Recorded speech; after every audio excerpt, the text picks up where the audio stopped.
Good morning. This is the time and place for the Planning Hearing Officer hearing of May 11th, 2016. My name is Roger Kiesel, and I will be conducting the hearing as hearing officer. We have two cases this morning, and relevant exhibits are posted on the panels located directly behind me. There is one variance case under the provisions of Title 30, Chapter 30.43 of the Glendale Municipal Code. A variance shall be granted if the four required findings are present. I won't read the actual findings, but they are in the Chapter 30.43. In addition, we have one conditional use permit on the agenda tonight, and under the provisions of Title 30, Chapter 30.42 of the Glendale Municipal Code, a conditional use permit shall be granted if the four required findings are also present. And again, I'm not going to read those four findings. They are in Chapter 30.42.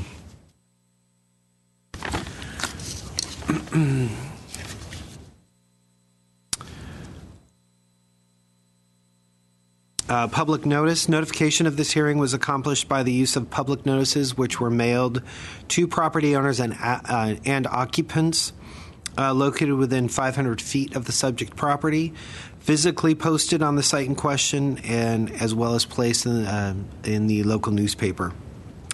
The hearing will proceed as follows. I'll read the description of the application or request. Then I'll read the reports received from other departments and other letters or communications from interested parties. Next, the case planner will make a brief overview of the case, give analysis, and make a recommendation. The applicant will then be asked to come forward to state their name and will be asked to present the case within a 15-minute time limit.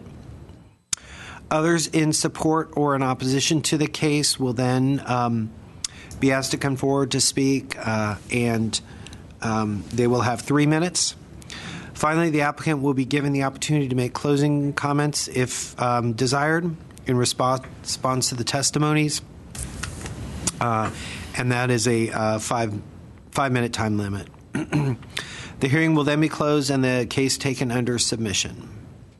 Decision. After the hearing, the decision will be prepared in writing and will be in the form of a letter sent to the applicant and to all persons who responded to the public notice, either by speaking at the hearing or by submitting written responses and have provided their name and mailing address.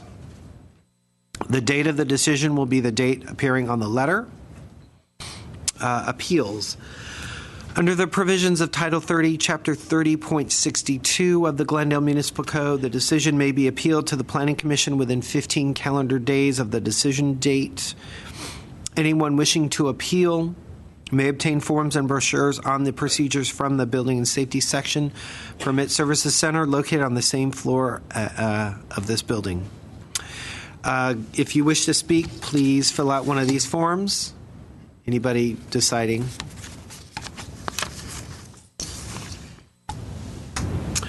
Okay, and then as I mentioned before, we have two cases on the agenda. The first one is located at 1058 Roberta Avenue. It's conditional use permit number PCUP 1603272. The applicant is Rodney V. Kahn Consulting, Inc. The project description is the application for a conditional use permit to demolish an existing single-family residence and construct a new two-story, 12-bed residential congregate care facility on an 8,787 square foot lot in the R2250 medium density residential zone. Let me see what we had in terms of comments.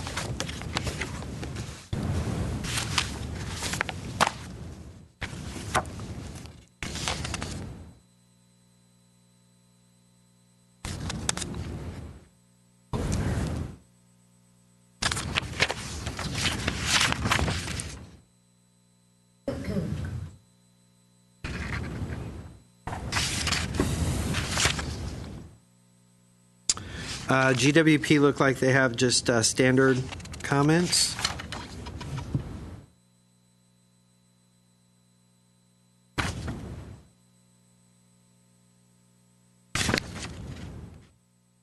Community Services and Parks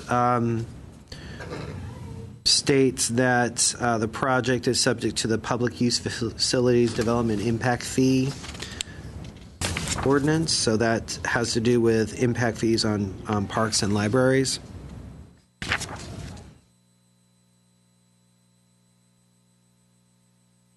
Building and Safety just has standard comments.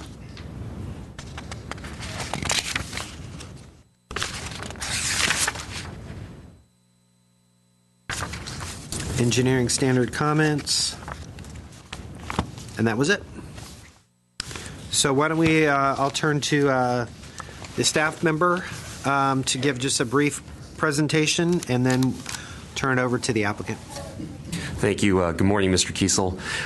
The subject property, once again, is at 1058 Roberta Avenue, which is between West Glen Oaks and San Fernando Road, with an abutting alley to the north. Surrounding the property are general commercial offices to the north, multifamily dwellings to the south and east, and single-family and multifamily dwellings to the west. The project is exempt from CEQA under Class 3 new construction. Staff analysis for this project is the proposed facility is consistent with the city's land use element and housing element in terms of it is consistent with the density, land use, and housing as it is providing additional housing opportunities for persons with special needs. The proposed use and facilities will not adversely affect or conflict with the adjacent uses or impede the normal development of the surrounding property. The property is surrounded by a combination of single-family and multifamily dwellings with commercial uses to the north. The facility is designed with a Spanish style and will continue the architectural style displayed within the neighborhood and will maintain visual interest and reduce mass as the first floor is broken up with separate volumes and the second floor is stepped back away from the street. The project is well designed in terms of site planning, mass and scale, and style to continue the cohesive development with the surrounding properties. The project provides adequate public and private facilities for utilities, landscaping, parking spaces, and traffic circulation. Roberta is served by a local street identified by the city's circulation element, which is fitted for residential uses to accommodate vehicular, bicycle, pedestrian traffic, and to carry low volumes of traffic. 4 parking spaces are required by code for the proposed bed count. 4 parking spaces enclosed within the attached two-car garage are provided within a single non-code required outdoor parking space at the side yard. Access to the provided parking spaces are from the alley, which is north and abutting to the subject property. Laundry and washer and dryer facilities are provided within one of the attached two-car garages. Approximately 29% of landscaping of total lot, which is about 2,500 square feet, is provided throughout the property with California-friendly plant material. The facility will function as a single unit, which will have common areas, a kitchen, and 2 attached garages, which can be accessed by a common hallway. Staff's recommendation is it believes it can make all the findings for a conditional use permit and recommends approval. Before staff concludes its presentation, 4 letters of support were received from the public, which have been provided for the hearing officer and are within the file for review. 1 phone call, not in support or in opposition, was received with just concerns whether the facility will be a drug rehabilitation facility. This concludes staff's presentation, and I'll be available for further questions. Thank you. Could I get maybe the applicant to come up and present? Just a couple of initial questions. If you, in your presentation, you could describe exactly what this facility is and then how it operates. Certainly. That'd be great. Certainly. Good morning, Mr. Kiesel and city staff. My name is Rodney Kahn. My offices are located at 1111 North Brand Boulevard, Suite 403 here in the city of Glendale. The property in question, the subject property, is located on Roberta Avenue, actually between Glen Oaks Boulevard to the north and San Fernando Road to the south. The property has about 55 feet of frontage along Roberta. It also has a public alley, a 20-foot wide alley to the north, and a 20-foot wide alley to the east. The request that we have here today is to construct a new congregate living health facility medical, and I'll define that to answer your question, Mr. Kiesel. This is a limited mobility, special needs facility for the handicapped and for the elderly.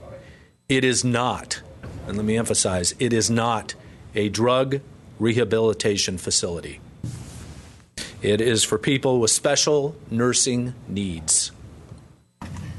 The facility is proposing 12 residents on the property. The zoning ordinance, as you know, requires a conditional use permit for this type of use in this zone.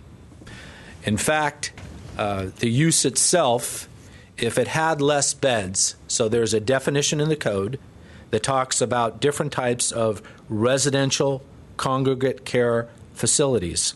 One is called limited, and it's basically the exact same use, but it limits the number of beds to 6 and under.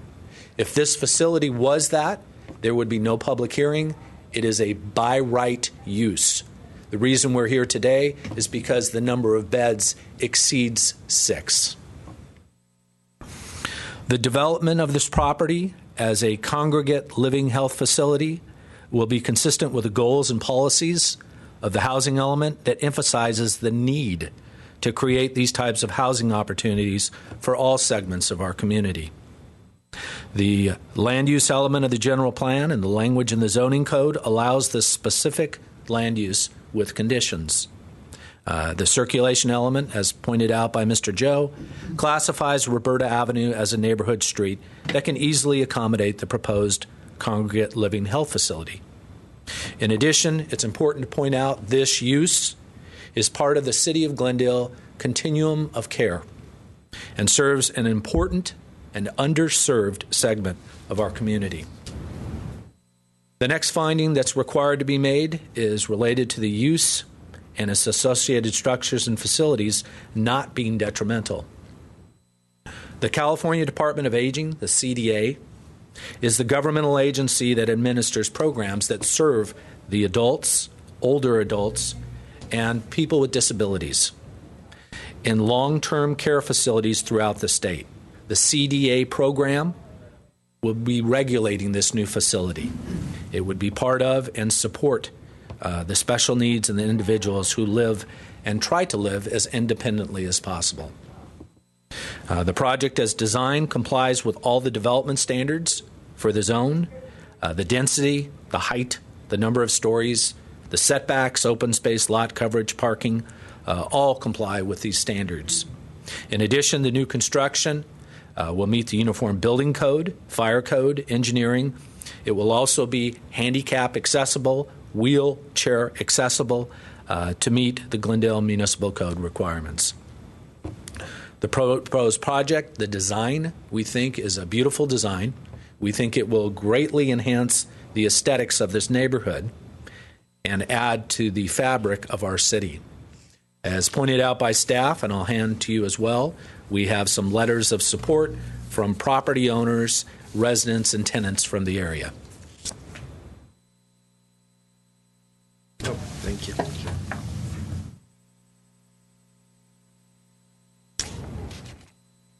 These are new. Yes. Okay. The next finding, that the use and facilities will not adversely affect or conflict with adjacent uses. Mr. Joe pointed out that the adjacent uses to the north is commercial service uses. To the south and east are multifamily residential, and to the west is both single and multifamily residential. Most of the uses that surround us are located in the multifamily zone, except to the north, which is obviously the commercial zone. Our use helps to reduce the large demand that exists for these types of facilities, but is underserved in our community. The building design will go through the design review process.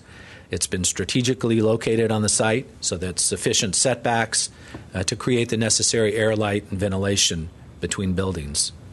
We think the building is well designed, and we think it will upgrade and beautify this neighborhood. Last, that adequate public and private facilities, such as utilities, landscaping, and parking, will be provided. Glendale Water and Power has the capacity to provide both water and electrical services consistent with our needs generated. Sewer capacity in the area is sufficient to handle demand that's been created as well. Stormwater retention and disposal will meet city standards, and other utilities such as gas, phone, and cable are already available to the site. There are 4 parking spaces that have been provided. The code requires 4 spaces. We actually have 1 additional outdoor space that you can see on the east side of the ground floor. The driveway on site and the parking circulation and traffic circulation has been reviewed by the Traffic and Transportation section of the Public Works Division, and so that all of the driveway and access for ingress and egress will be safe and accord with generally accepted traffic standards. This new facility will give the residents an opportunity to enjoy their lives within a strong, healthy community. We've reviewed the conditions of approval that staff recommended, and we agree to comply with all of them. That will conclude my presentation. If you have questions, I'll be happy to provide answers. Will there be a caretaker on site? There'll be a nurse full-time on site for the facility. Okay. But the nurse won't live on the site. There'll be sort of rotate. There'll be 24-hour care for the site. Yes. Are the upstairs units any different from the downstairs? It's just the number of bedrooms and how it lays out. If you look the way the floor plan works, on the east and the west, there's common rooms, and then there's 2 bedrooms that go in between, and then on the ground floor, it's kind of similar in nature. Right. But the bedrooms are basically laying out. It's either going to have 1 person or 2 people in each of the bedrooms. Okay. Because I noticed there isn't an elevator to get to the second story. They're just stairs. And is an elevator necessary for... Not that I'm aware of, and our architect is here that can speak to that as well. I don't believe it's the code requirement. I think that in terms of the limited mobility, you would still have folks that are able to traverse to go up to those 2 bedrooms. Okay. The downstairs obviously would be for people. Right. It's more accessible. Correct. Okay. All right. Thanks. Thank you. Mr. Marcucci, do you want to come up and if you can like clarify that question, that'd be just more curiosity. Good morning, Mr. Kiesel. My name is Sako Marcucci. I'm the project architect. We're located at 320 Arden Avenue in Glendale, California. Just to answer your question, there's a certain percentage of rooms. First of all, the reason why these additional bedrooms are upstairs because of the required size of the bedrooms that the state requires for this type of operation. We could not put all those rooms on the first floor, so we had to put some of them upstairs. So that's why we end up with 2 floors. And for the percentage of non-ambulatory persons that might be in this facility, we have more than enough provided for on the first floor. So second floor walk-ups would not require an elevator, unless this is 100% fully for, disabled persons, which is not. Yeah. Okay. If you have any other questions, I'll be available for. Nope. All right. Thanks a lot. Sure. All right. 2 other speakers. Janet Zabo. Did I pronounce your name correctly? Perfectly. Oh, that's exactly my name. Good, thanks. My concern really is entirely with parking and access. Okay. I think all of us in the neighborhood certainly think the design is absolutely beautiful and will improve the street. But it's a very narrow street. There's parking on both sides. When you come up the street with an access van, a yellow school bus, whatever, nobody can go by. The alley is also narrow. I can't imagine that 4 parking places is enough for such a big facility. Certainly they must have cooks or delivery people for meal service or something. And the street as it is right now, you cannot park on the block between Glen Oaks and San Fernando Road approximately 80% of the time.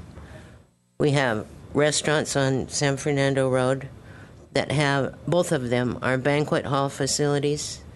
They have 200 and 300 people attend the events. There is no parking for miles.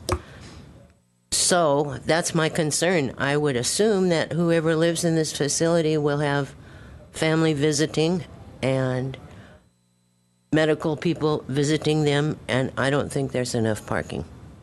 So that's my only objection. I certainly think we do need the facility someplace in the town, and I just think that the parking and the access is going to be incredibly hard for those of us who live there. Okay. Thank you. Steve Kim. So good morning, everyone. My name's Steve Kim. I live at 1030 Roberta, and I'm a homeowner and resident, and we've lived there about 10 years. And Janet lives in the same complex as I do. And what compelled me to be here is that after reading the staff report, I have some concerns, reasonable concerns, I feel, that I wanted to present and possibly get clarity on, and maybe even request some limitations. I do have to start off and say that I am not against the project. My wife and I also feel that the design, the architecture is sound, and it would add to it. My concerns, though, mirror Janet's in that it's the traffic congestion and the traffic flow, and that's why I wanted to be here, and of course lack of parking. So as Janet mentioned, within the 10 years we've lived there, the alleyways have come to be used as a shortcut between the neighboring streets for people trying to avoid traffic on Glen Oaks and on San Fernando. The street is narrow when you compare it to the adjacent streets, I believe Sonora and Justin. And when you have cars parked on the east and west side of it, it truly becomes a narrow passageway. Janet mentioned that if a bus is to park there or a UPS delivery truck, it impedes traffic either direction. So that is also a big concern. I know it was mentioned that, quote, parking would be provided and the ingress and egress was addressed into and out of the property. But again, if just one delivery is made there or a shuttle bus for the elderly residents come in, my concern is how is that going to affect just the day-to-day traffic concerns there. I'd like to request one limitation that probably was that if there are deliveries made, they use the alleyway to avoid adding to the congestion on Roberta. And also would be if there is traffic flow to this property, that it somehow be, majority of it happen through Glen Oaks and the north alleyway and not come up from the south, San Fernando, to add, again, more traffic through the residential part of our street. And that's it. Those are my concerns. Thank you. All right. Thanks a lot. Okay. There's a 5-minute response period. Do you want to take that, Robbie? Sure. Do you mind putting up this location map? Sure.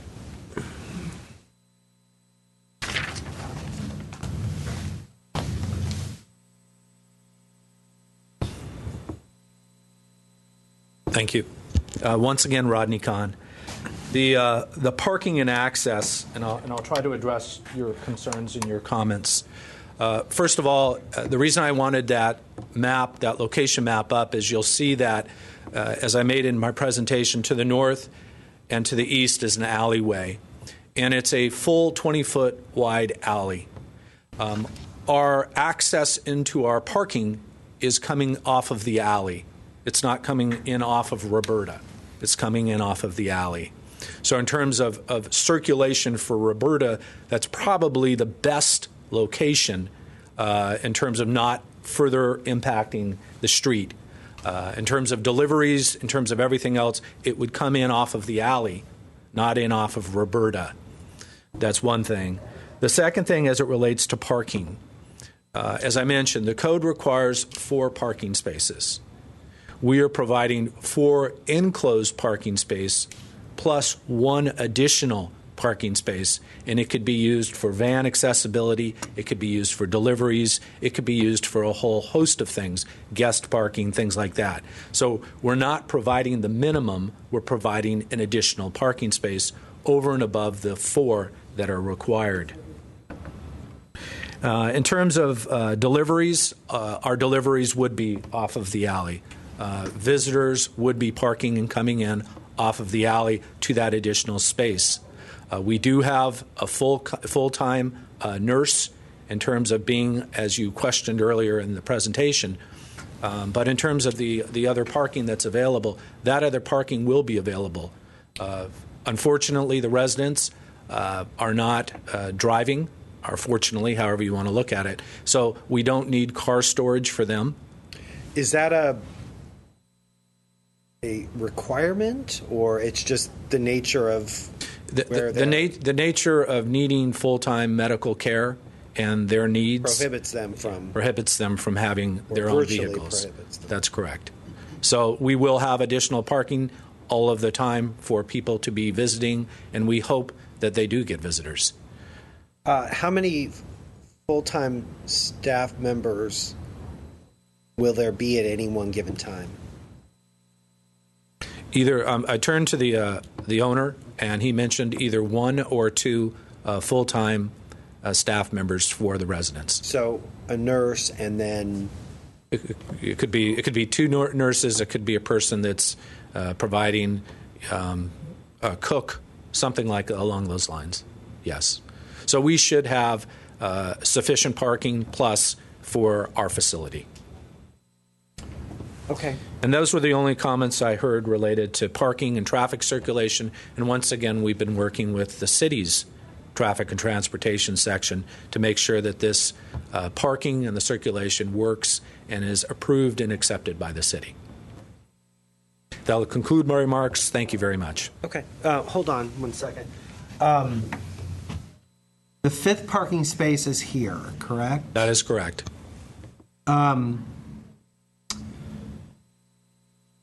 Refresh my memory and give me your feedback on this. You've got, a very nice rear yard here. Mm-hmm. Can parking be extended to here? We would. Okay, I'm sorry. Go ahead with your question. Well, and that would impact landscaping. It would be a very deep parking space, but it may be able to get you sort of one other space. If I can address that, there's really a couple of things. First of all, there's a requirement for a certain amount of indoor space and a certain amount of outdoor space, and we'd like for a facility. For a facility, and we'd like independent of our city's regulations. Correct. Okay. And we'd like to make sure that we have that. We are maintaining that. I can't see up there, Mr. Kiesel, but the depth of that. Could you tell us the depth of what the that parking space that you mentioned is? Well, from the edge of the building here to... Do you mind if I approach? Yeah. Okay. You can do that. It's 18, it looks like 18.2, this dimension here. So what I'm really looking at is this is part of our required outdoor space. So we don't. Is it? Yes. And so what we have here is we have a stall that's about 15 feet in width, which is very large and could easily accommodate the stall. And then the depth looks to be about 22 feet, somewhere in that range. So it's a fairly wide and fairly deep stall. For a accessible van or whatever. For accessible van, for deliveries. For deliveries, for anything like that. So that should be able to accommodate any type of deliveries or even for a guest coming to park. How much outdoor space are you required to have, and how much do you have? I would have to defer to our architect. I could look through his plans. I don't have his plans in front of me. But there's a limit. There's a requirement that the CDA, the California,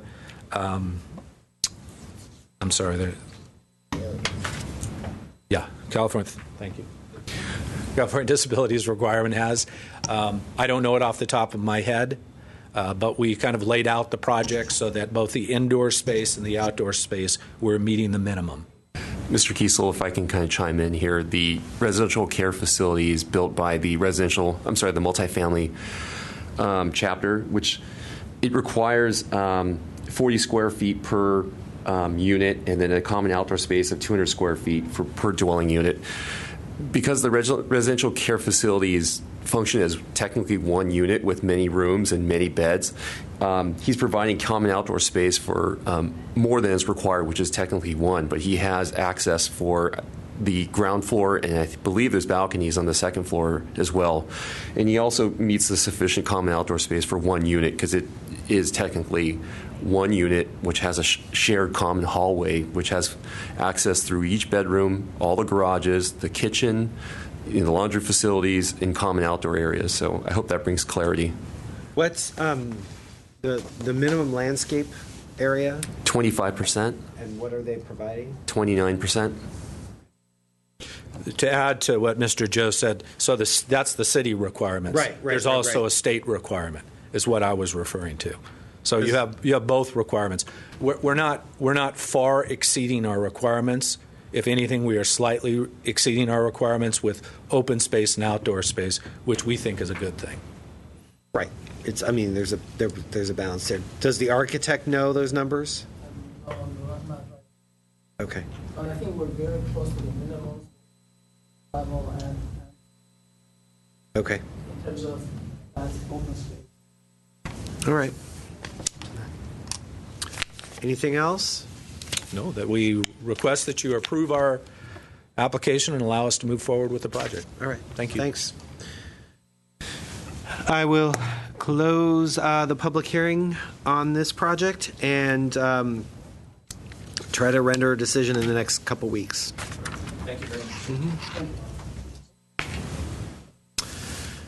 Okay. The next case before us this morning is located at 634 and 700 East Lomita Avenue. It's variance case number PVAR 1600807. The applicant is Sonia Yates of the San Gabriel Valley Habitat for Humanity. Thank you, Dennis. And the application is for variances to construct a new affordable 6-unit townhouse-style building in the R2250 zone on 2 lots, a total of 14,000 square feet in size. There are a total of 12 parking spaces in 6 two-car garages. And that's all I have to say for now. Miss Asp. Yes. A quick presentation. Sure. Quick is relative, but good morning, Mr. Kiesel. As you mentioned, this is a variance case at 634 and 700 East Lomita in the R2250 zone. So back last year in 2015, San Gabriel Habitat for Humanity entered into a disposition and development agreement with the City of Glendale Housing Authority for these properties with a condition that new residential development be reserved exclusively for low-income families for a period of not less than 45 years.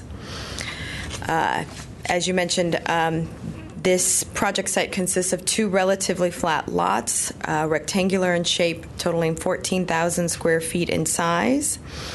The site is currently developed with a single-family residence on each lot, built in 1910 and 1921.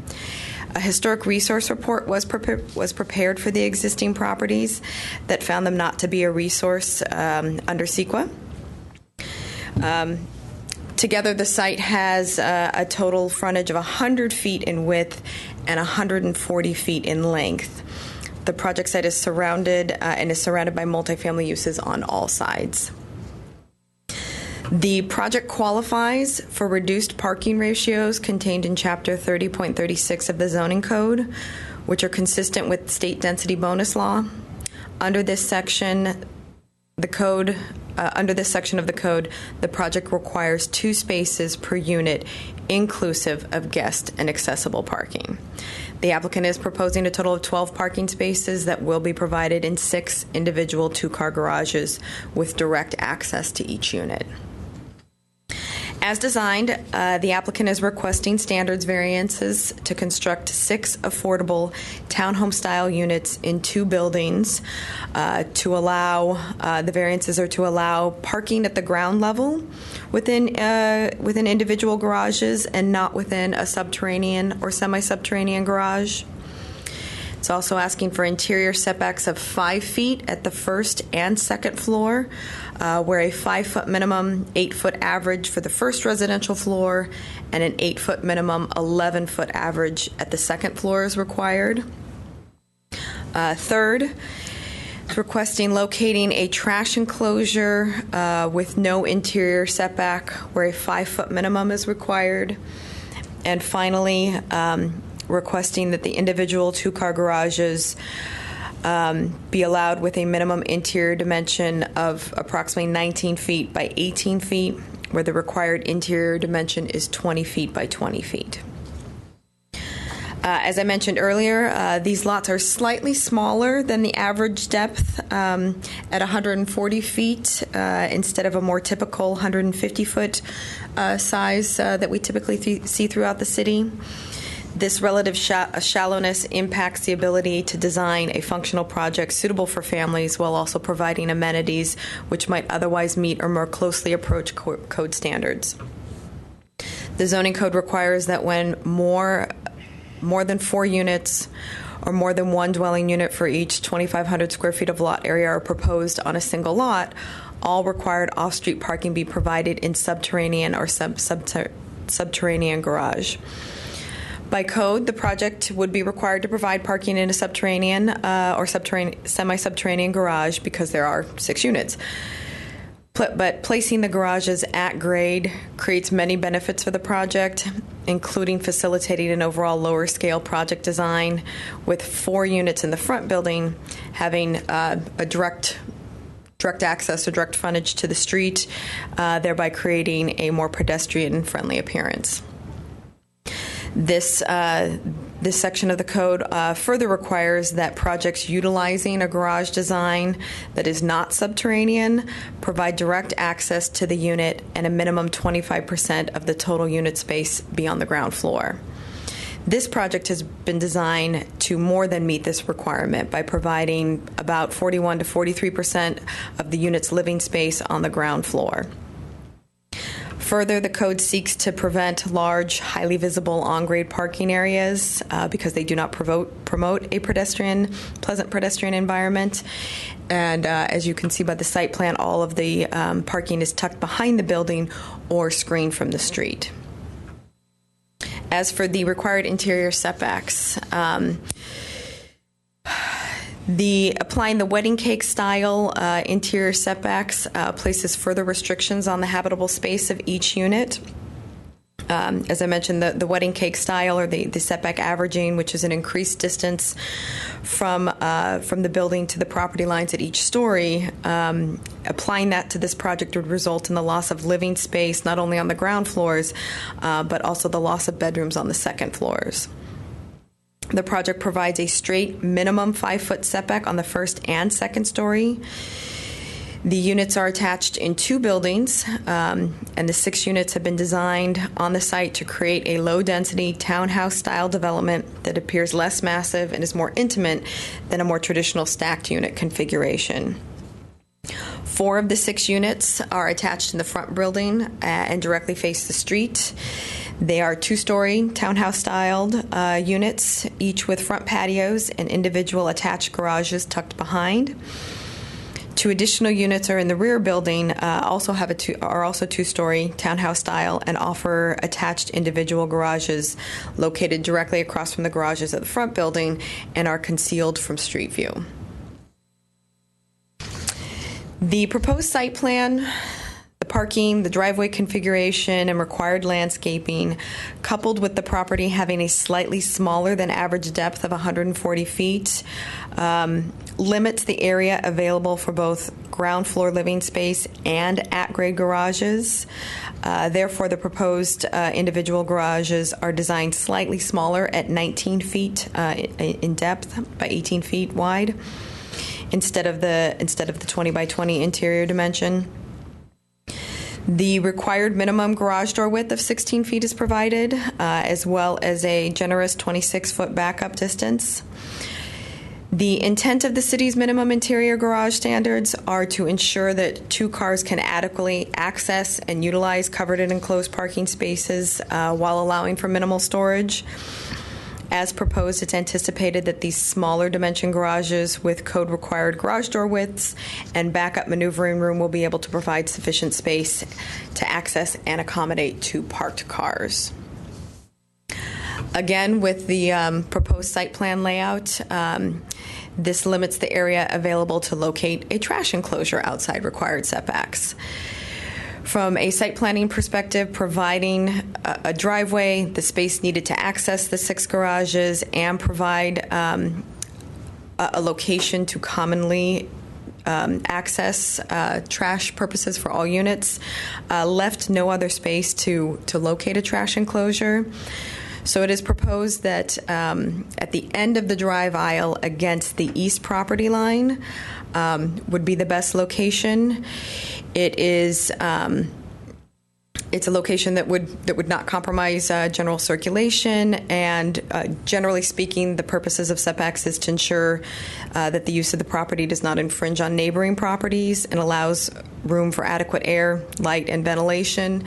This proposed trash enclosure location is immediately adjacent to the driveway of a neighboring property, and no impacts are anticipated.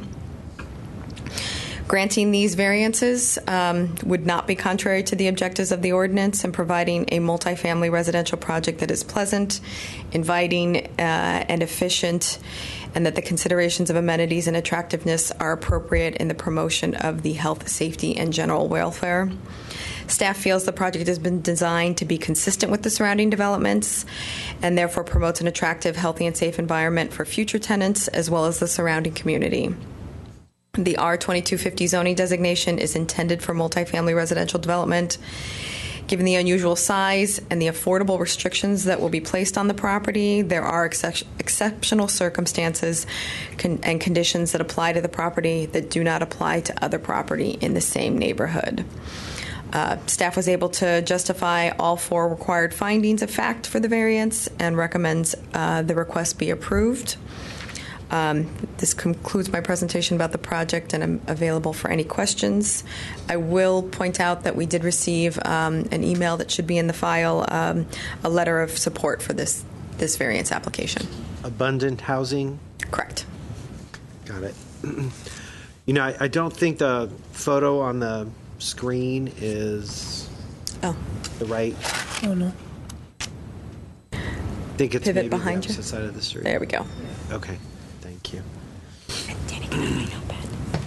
All right. Why don't I call up the applicant, Sonia Yates? And if you could just give us a a brief presentation of the project. I've got a couple questions. Thank you. I'm Sonia Yates, the Executive Director for San Gabriel Valley Habitat for Humanity. Our nonprofit organization's offices are located at 400 South Irwindale in Azusa. Thank you so much for consideration of this, a ninth partnership project with the Housing Authority of the City of Glendale. This working together began way back in 1995. And at that time, we were pretty well able to bring in a completed project within budget. We are struggling greatly today. You may know that there were close to $650,000 of cost overruns for the Chestnut project and its complexity.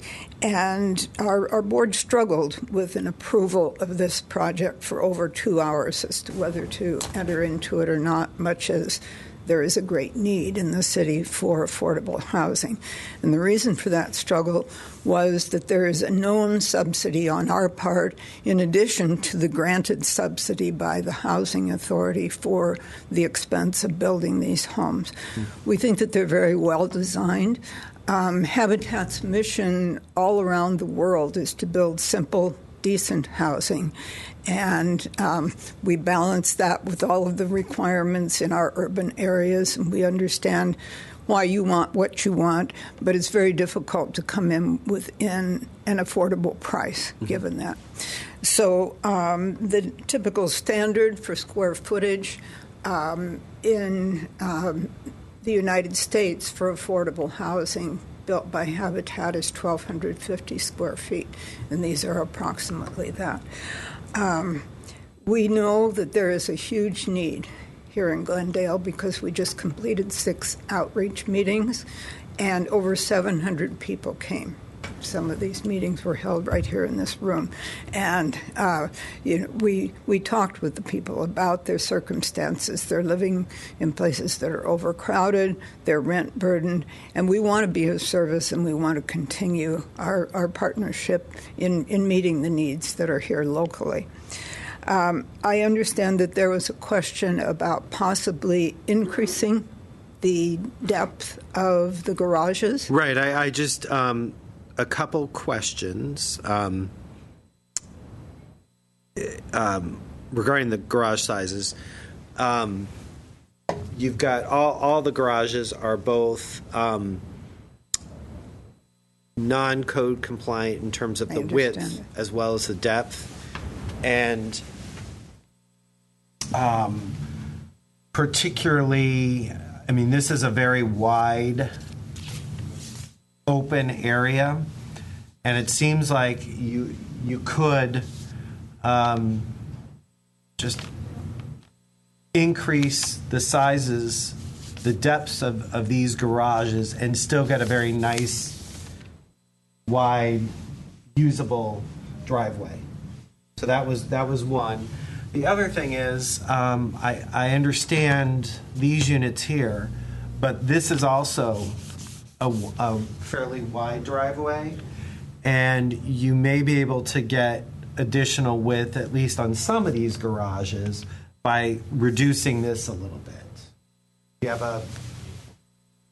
Yes, Am I not seeing something that you're seeing? Our first concern is cost and cost overrun. And I did speak with our architect this morning, hearing of your concern, and it's estimated that there would be an increased cost of $30,000 to $40,000 overall for the project to increase the resultant square footage in the living areas that go with this design. Right. So that is our number one major concern.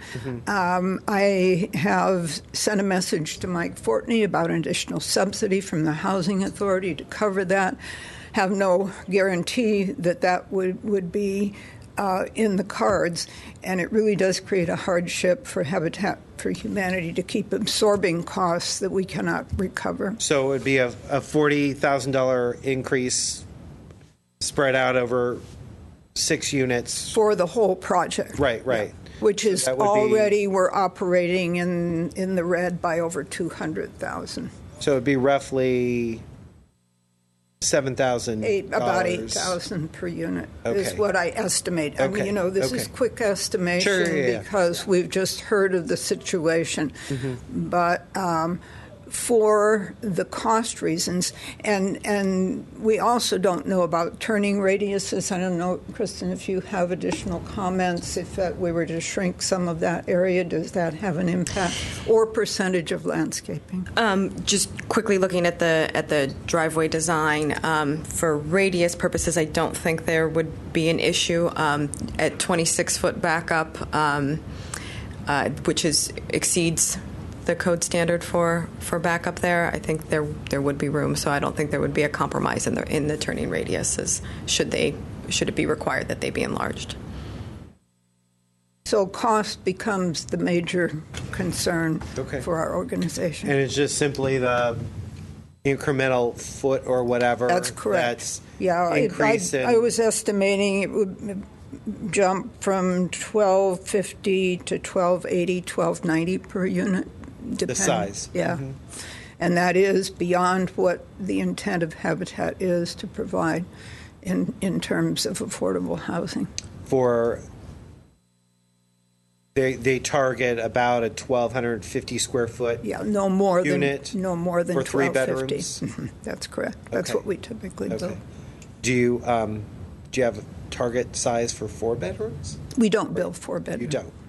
2 bedrooms? Don't build 2 bedrooms, or at least we haven't yet. We are able to do that, but the goal is always to serve the maximum number of people, and young families with at least school-age children are the target population for our service. Okay.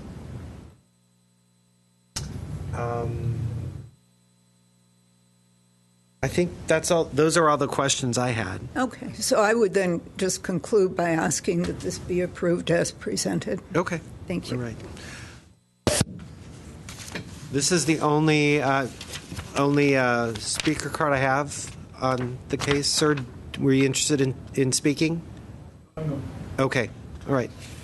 So, if you don't have anything else to say, I will conclude the public hearing.